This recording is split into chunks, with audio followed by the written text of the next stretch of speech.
Checking in with Quincy School Committee Vice Chair Anthony Andronico for an update on the June 3rd remote school committee meeting. Hey, Anthony, nice to see you. Good to see you too, Joe. Thanks for having me on again. I appreciate it. You bet. These are great. These are going to be Thursday chats with Anthony. We're going to start to call them. I can't believe I got my own segment now. See, it didn't take much. Just took a little pandemic to get you up. And you're going to meet, I guess, right through the end of the school year, right? Every week now? Yeah, we've been meeting every week. Essentially, the two big things that we've had on our plate are trying to figure out high school graduations and setting a process and plan in motion for our superintendent search.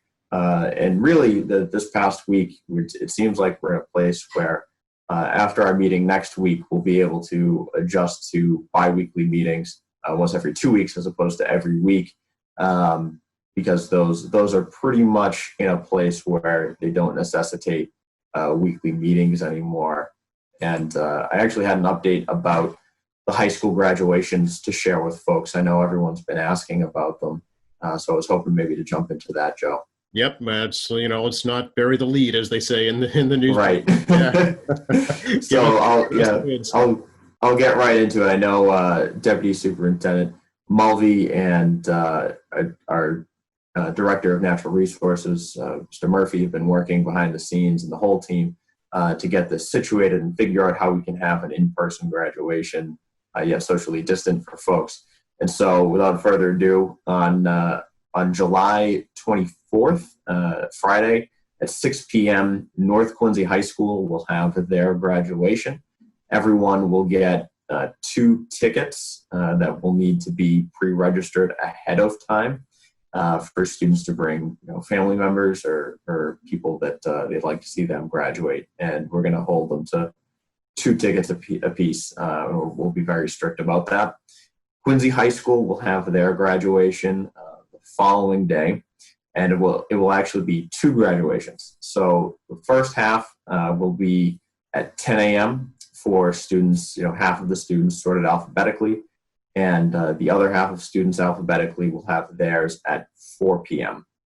And the same guidelines will apply regarding the number of individuals they can have as guests. Everyone will be required to wear masks. Individuals under 5 years old, those with pre-existing health conditions, and those 65 or older are discouraged in general from attending. Those are the guidelines according to the state. But at the very least, the community was pretty vocal that we need to do everything we can to give these kids a shot at having the same experiences that everyone else does. And I think, while not perfect, this plan does allow us to do as much as we possibly can for them. So logistically, Anthony, how will folks be spaced out on the field and in the stands? How will that work? So students will be 6 feet apart on the field. Speakers will be set back a little ways, and we're actually going to limit, in general, the number of unnecessary attendees. So there aren't going to be as many dignitaries as there have in prior years, but all the typical speeches you usually see should still take place. And parents and guests will be situated in the stands. They'll be separated out by a socially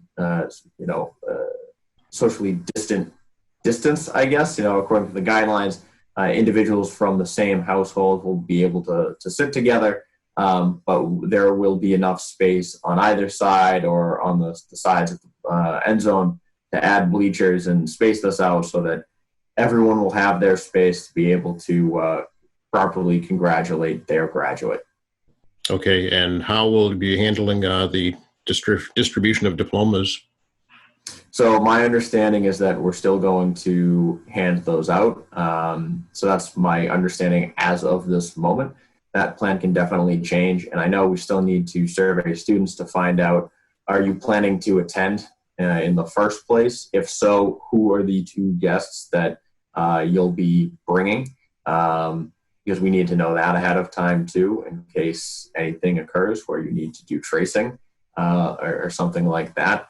So, it's going to look a little bit different. The exact logistics as far as what that ceremony is going to look like as far as who's speaking when. Are the graduates going to get their diplomas at the ceremony? Who's handing them out? Do they have them ahead of time? Do they bring them? Is that's still being worked out? But at the very least, we have those graduation dates nailed down, and we're going to follow through with them.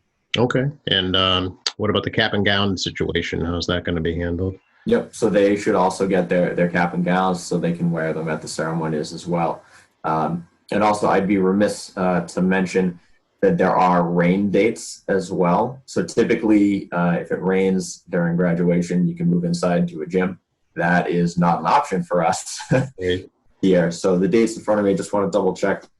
The rain date for North Quincy High is July 27th at 6 p.m.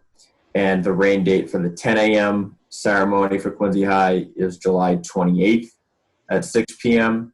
And the rain date for the 4 p.m. ceremony for Quincy High is July 29th at 6 p.m. So the following Monday, Tuesday, and Wednesday of the next week.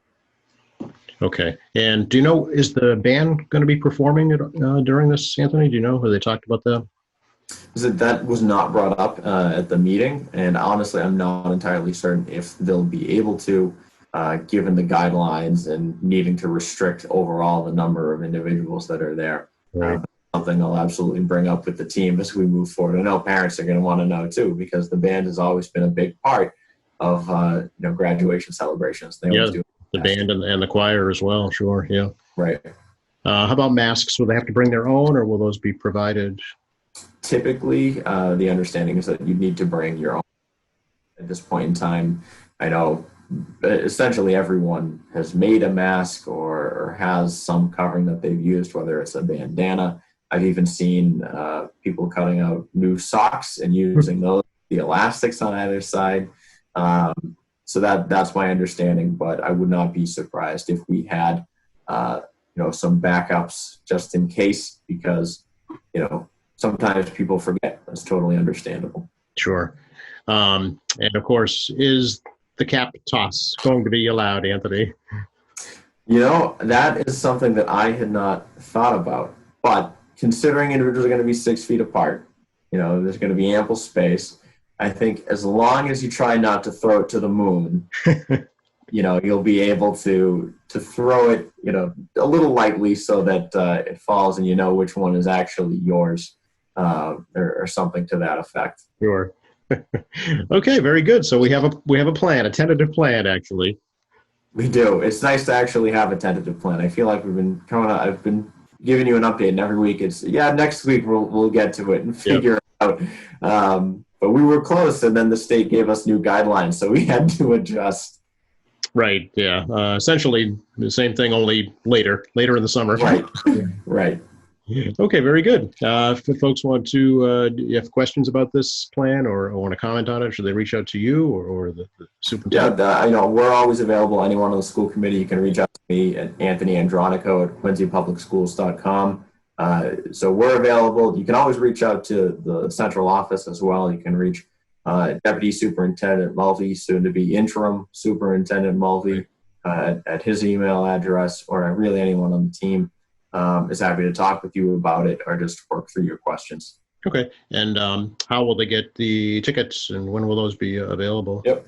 So parents, families and students obviously should be getting an email notification shortly about that lays out really what I've talked about tonight, about the guidelines, about how to sign up, a survey if you're attending or not, who's going, and designating those individuals, and further smoothing out the process better than I can, frankly. Okay. So will there be actual paper tickets that'll be collected at the gate? Or? That's my understanding, or your name in addition will be put on a list. Okay. So that when you go, you can say, here's my graduate, here's who I am. I should be on the list for that, so that not only do you have a paper ticket, or maybe a ticket on the phone where you show an email with a notification code, or it could just be the names. You say, here are the people, these are my guests, and you move right along. Okay. So, but it sounds like it's crucial to make sure your name and your guest names are registered beforehand. Right. It's pretty important that people respond to that one. I know it can be a little overwhelming, especially now. It seems like you're getting 10 or 15 emails every day from your student's teacher or the principal or their superintendent or the deputy superintendent, and there's a lot to stay on top of. But if Sure. you had to respond to one email from Quincy Public Schools, that one. This is the one, okay. Now, is the superintendent still planning on issuing the graduation declaration at the next week's school committee meeting? Yes, on June 10th, the superintendent will issue that declaration. And as a reminder, on June 8th and June 9th on QATV at 6 p.m., those tribute videos will be coming out as well from with shortened speeches that you would usually hear from like your class officers. I had a short speech on there, but students don't really care about what I have to say about their graduation. I don't really remember who spoke at my graduation and was the vice chair of the school committee, but I do remember my class president's speech, and they're on there too. And the video tributes will have photos of the graduates, previous memories from their high school days and even earlier. So I think the team did a great job with it, and it's a great memento for them. On top of the in-person ceremony that they're going to get. Right, yes, kind of a little added extra bonus that other classes Right. haven't had, yeah. Speaking of, virtual things, I know we didn't talk about this beforehand, but can you just explain how the awards ceremonies are going, Anthony? Yep, so the feedback that we received thus far is that the award ceremonies have been a hit, which is good news. I know each of the PACs at North Quincy High and Quincy High have put in a lot of work behind the scenes too with that, and they've helped out. So I just want to say thank you to them. I know they've given out some scholarship funding too. But my understanding was that the events that have gone on for the award ceremonies have been a big hit with the community, and they're glad that they got that recognition that they deserve. So I was pretty glad to see that we followed through on those nights too. Yeah, that's great. And I understand there's some special ceremonies in the works for athletes as well, and for some of the athletic programs. I don't think those are finalized yet on those. Yeah, so those aren't finalized just yet, but the typical recognition that would even go along with being a Patriot Ledger All-Scholastic, for example, or the Sportsmanship Award on your your varsity team, your spring team, or even your winter team. It could be those types of ceremonies, those banquets have. But I know every individual team has been working to make that happen, though. Sure.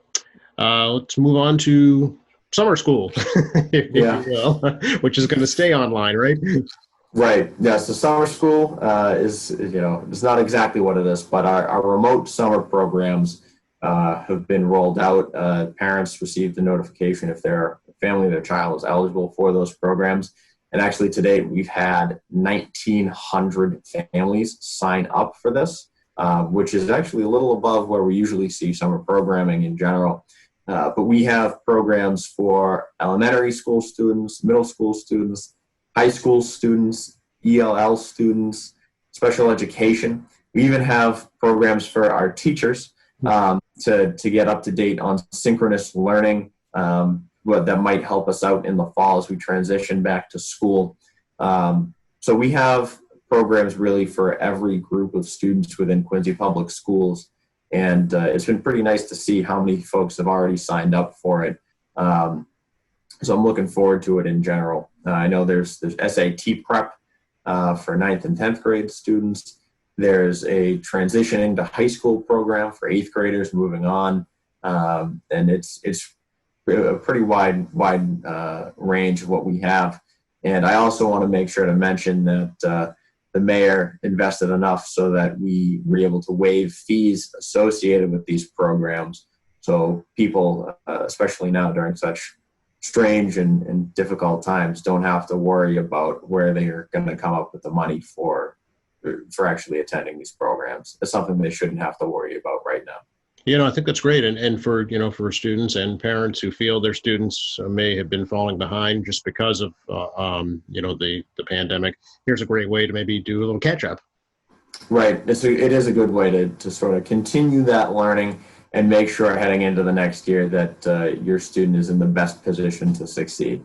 Sure. If folks want to register for the summer programs, Anthony, and they have not been contacted, can they do that?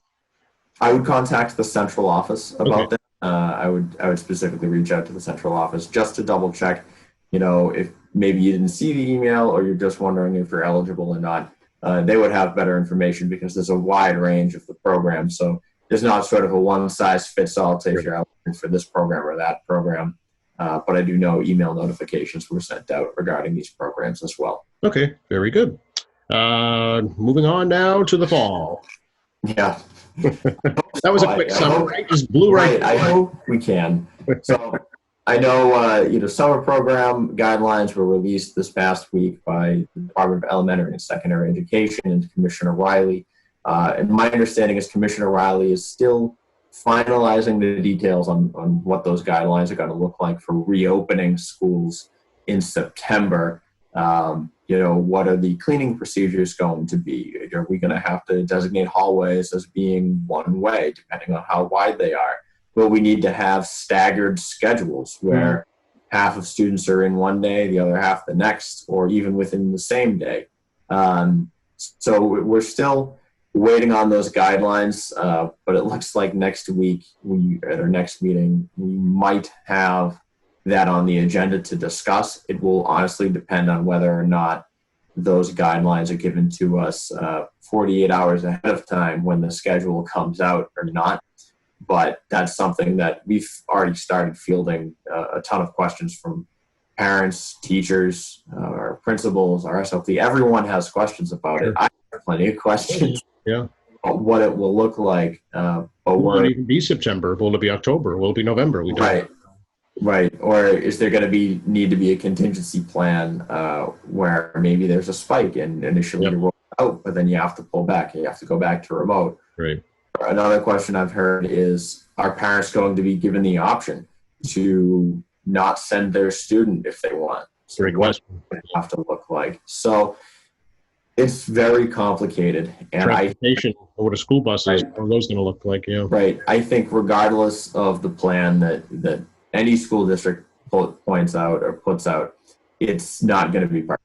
Yeah. It's impossible for it to be perfect, but we need to be listening to all of our stakeholders to make sure that we do the best we can to provide a plan that takes into account their feedback and their feelings, because it's a safety issue. It really is. I don't want folks to forget. I know the weather's a little bit nicer. We're going outside a little bit more. Guidelines are being lifted, but we're still in the middle of this thing, and we need to make sure we have a plan in place to keep students safe. Can we talk a little bit about the Student Opportunity Act, Anthony? Right. So we had a public meeting on Tuesday of this past week, I believe the 2nd, with the co-hosted with the citywide PTO, the English Language Learners PAC, and the Special Education PAC, the three main stakeholder groups that are impacted by the Student Opportunity Act funding that's supposed to assist with closing the achievement gaps between students.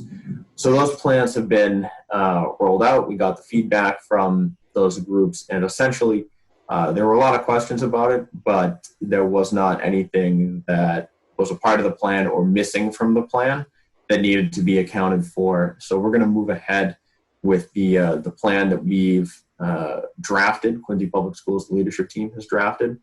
I believe at next week's meeting, we should approve those plans to submit to the state for their review. And I would expect the state to accept them. Again, that deadline had been pushed back a few months now.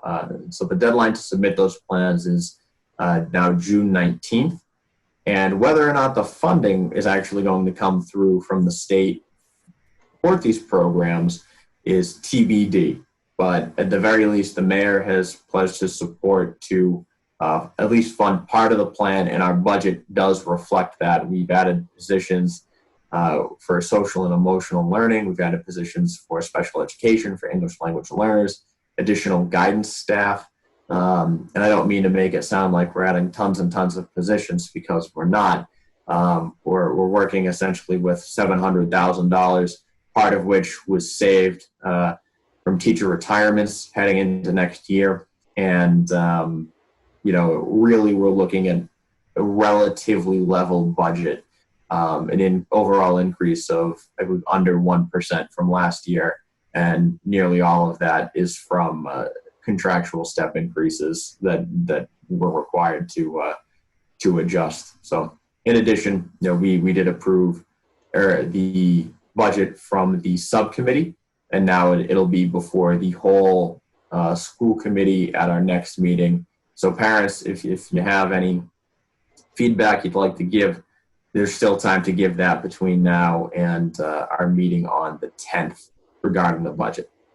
Okay. And I know one thing that was approved separate from the budget, really from the federal grant money, was the new Chromebook computers. So how will those be distributed, Anthony? Right. So actually part of the budget that we have funded is for an additional tech administrator to mainly assist with rolling out those Chromebooks. It's 7,000 Chromebooks will be given to students in grades 5 through 12. Anyone in those grades that wants a Chromebook will get one. That's the deal. And if there are students that say maybe they don't want it, and you get to a place where you have enough Chromebooks to roll out to the fourth graders, then that's what we're going to do. So 7,000 Chromebooks are coming, most of that money coming from, all of that money coming from the CARES Act. And thank you to the mayor for advocating and allocating that funding for this purpose. I know there are a few other communities that have that one-on-one Chromebook ratio for students. And I think this will open up a lot of opportunities moving forward, whether remote learning is in place or not, for us to do more things within the classroom and continue to innovate. Yeah. And so will they get them in class? Will they get them in the mail? I mean, how will they actually? Yeah. So that program, well, one, it'll depend on when we actually get the Chromebooks. Sure. Yeah. But I would expect later on in the summer. But we expect it to roll out similarly to how we have the program in place now. If you need to request a Chromebook, okay, is your individual school will send you a notification. You'll say, yes, I'd like a Chromebook. And then there will be a scheduled pickup time, a sign out form you'll need to have, a waiver form essentially saying, if anything happens to this Chromebook, here's how you can fix it. Here's what we'll do for you. An agreement that is on loan to you, not just given to you to keep forever as well. Great. So the more details, again, to come once we get them. But I know, we should have another position to help the tech team that's already in place. But we're talking about 7,000 Chromebooks, and they can't just magically appear to everyone. Great. Okay. Yes, it's quite a benefit, really, for a public school system to be able to do that and be willing to do that. So kudos to them for that, for sure. Yeah, absolutely. One thing, going off script again, sorry, Anthony. That's okay. Just given the recent events of this past week in this country, I saw the letter from Deputy Superintendent Mulvey offering student support services, guidance counseling services to any parents or children who feel they need to speak about the riots, the protests that have erupted in regards to the George Floyd case. Has that come up at the school committee meeting? Yeah, so we went over pretty briefly, the letter that Mr. Mulvey sent out, but I know Mayor Koch spoke on it. I spoke a little bit about it. I know a few of us were able to go to when I say us, I mean my colleagues, were able to go to the protest or the vigil rally in Quincy Center the other day. Yeah. Just speaking on that for, just a moment, I'm pretty proud that as many people were able to make the vigil in Quincy Center, were able to exercise their First Amendment rights peacefully, were able to stand for justice and demanding justice for George Floyd and for so many others that have been unjustly pinned down by the system, to be very frank. And over the last week or so, I'll speak just for myself, I've been thinking a lot about what our school system is doing, what I'm doing, and if it's enough. Quincy has a minority-majority district. there are more non-white students in Quincy Public Schools than there are white students. Are we doing enough to demand justice? Are we doing enough to ensure that things like this don't happen in our community moving forward?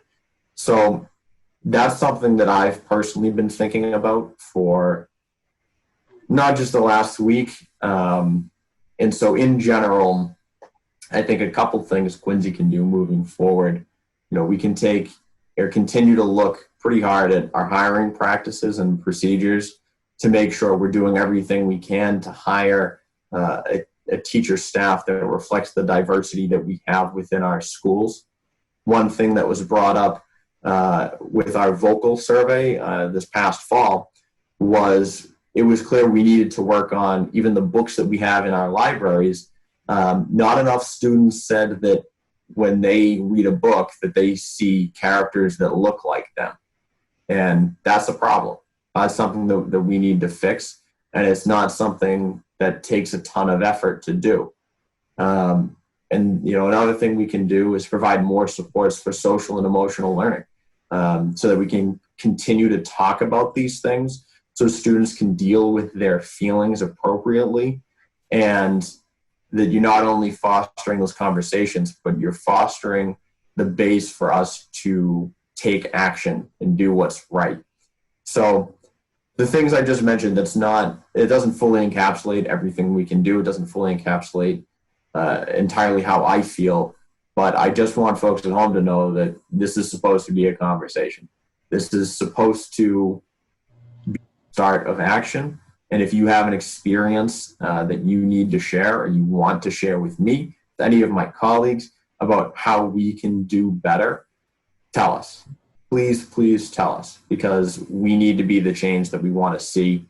And I would just maybe like to end this with, I think, a perfect quote from Martin Luther King Jr. on this, which is, "The time is always right to do what is right." So that's in general. Those are my thoughts on it, and people will agree, people will disagree. And of course, before I forget, I want to give a shout out to the Quincy Police Department as well, who, there wasn't a permit pulled for the vigil. Individuals went to Quincy Center, and then they decided at the spur of the moment to march down Hancock Street, and QPD had to adjust immediately, block off traffic, protect those that were marching, protect their rights.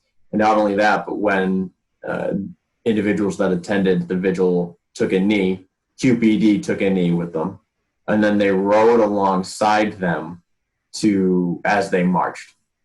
And I think that speaks volumes about the type of community we have, where when we exercise our rights, we do so peacefully, and that all of us are in this together and we all care about this issue.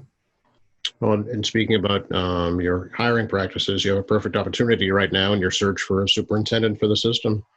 Right, we absolutely do. And that's part of the reason why we've posted it to the Mass Association of School Committees, the Mass Association of School Superintendents, the National Association of School Superintendents. It's posted on our own website. But here's the deal. So we want candidates from all over. We want candidates with a wide array of backgrounds, and we want everyone to know that we're doing the best we can to make sure that every person, regardless of background, is aware of this opportunity. Appreciate your time. Anything else, Anthony? No, I think that just about does it. I do want to mention, just touching on the superintendent search, focus group meeting details should be going out to parents by the time this interview is posted, so that they can get more information about it. If you haven't taken the superintendent leadership profile survey yet, the online survey, I encourage everyone at home to please take it. And the search committee is having their first meeting tonight, Thursday, June 4th, which will be a public meeting. The orientation meeting is public, just so folks are aware. Meetings after that are not open to the public to protect the privacy of the individuals that apply and the pretty personal discussions that can go on about who can advance and who's not going to advance. So we're moving forward, but at this point, it's all Mr. Santoro and the search committee moving us forward until they give us some finalists. All right, sounds good. We'll stay in touch and catch up with you next week if that's okay. Sounds good. Thanks, Joe. You're welcome. Thank you.